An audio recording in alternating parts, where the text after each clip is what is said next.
রোগ রোগ ব্যাধি বালা মুসিবত ঘর থেকে দূর হয়ে যাবে ইনশাআল্লাহ তাআলা। ঘরে কোনো অসুখ বিসুখ থাকবে না। যদি থেকে থাকে সেটা চলে যাবে, আর যদি অসুখ না থাকে তাহলে অসুখ আর আসবে না ইনশাআল্লাহ তাআলা। ভরসা কার উপরে? আল্লাহর উপরে। পড়তে হবে ইয়া জাল জালালি ওয়াল ইকরাম। ইয়া জাল জালালি ওয়াল ইকরাম যদি আপনি পড়েন, পড়ে লবণের ভিতরে ফু দিয়ে সেই লবণ ইউজ করবেন। কতবার পড়বেন অবশ্যই জানা উচিত, কখন পড়বেন সেটাও জানা উচিত, কিভাবে পড়বেন। যে কোনো টাইমে পড়া যেতে পারে, তবে পড়ার আগে অবশ্যই কি করতে হবে? পবিত্রতা অর্জন করতে হবে। আদারওয়াইজ আপনার টাকা পয়সা আসবে না, টাকা পয়সা বৃদ্ধি পাবে ইনশাআল্লাহ তাআলা। টাকা পয়সা বৃদ্ধি পাবে, সম্পদ বৃদ্ধি পাবে, আপনার খাবারে বরকত হবে। যারা খাবার খাবে তারা খাবার খেয়ে টেস্ট পাবে, মজা পাবে, আনন্দ পাবে, রিজিক বাড়তে থাকবে। তবে ইয়া জাল জালালি ওয়াল ইকরাম আল্লাহ পাকের একটি বরত্ব। এই কথারই মানে হচ্ছে আল্লাহর একটি নাম। আল্লাহকে এখানে পাওয়ারফুল, শক্তিশালী, বরত্ব, দুনিয়ার সবচেয়ে আধিপত্য, মানে রাজাদের রাজা, মহারাজা বোঝানো হয়েছে। রাজাদের রাজা, মহারাজা মহানাবুল আলামিন, তার এই নাম ইয়া জাল জালালি ওয়াল ইকরাম 11 বার পাঠ করবেন।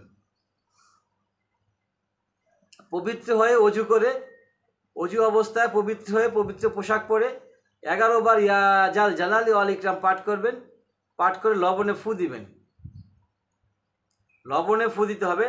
লবণে ফু দিয়ে সেই লবণটাকে ব্যবহার করবেন।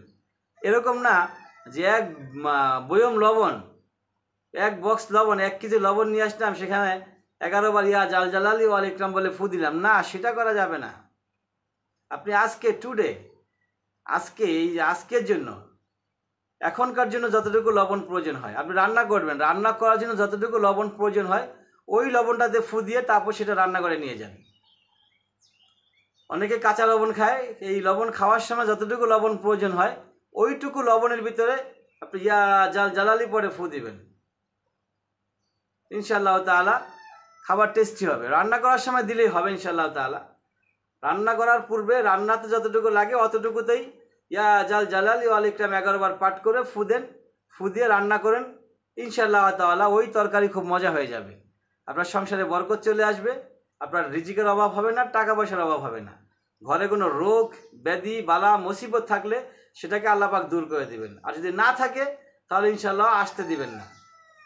আর এটার জন্য আরেকটা কাজ করতে হবে, সেটা হচ্ছে কি? তাওয়াক্কুল করতে হবে। কার উপরে? ওই রবের উপরে, যিনি আপনাকে দিবেন। তার উপরে বিশ্বাস করবেন না, পাবেনও না।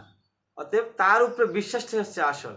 যতক্ষণ বিশ্বাস থাকবে ততক্ষণ আপনি সুখে থাকবেন। বিশ্বাস হারায় যাবে, আপনার সুখও হারায় যাবে। ওয়া আখির দাওয়ানা আলহামদুলিল্লাহি রাব্বিল আলামিন।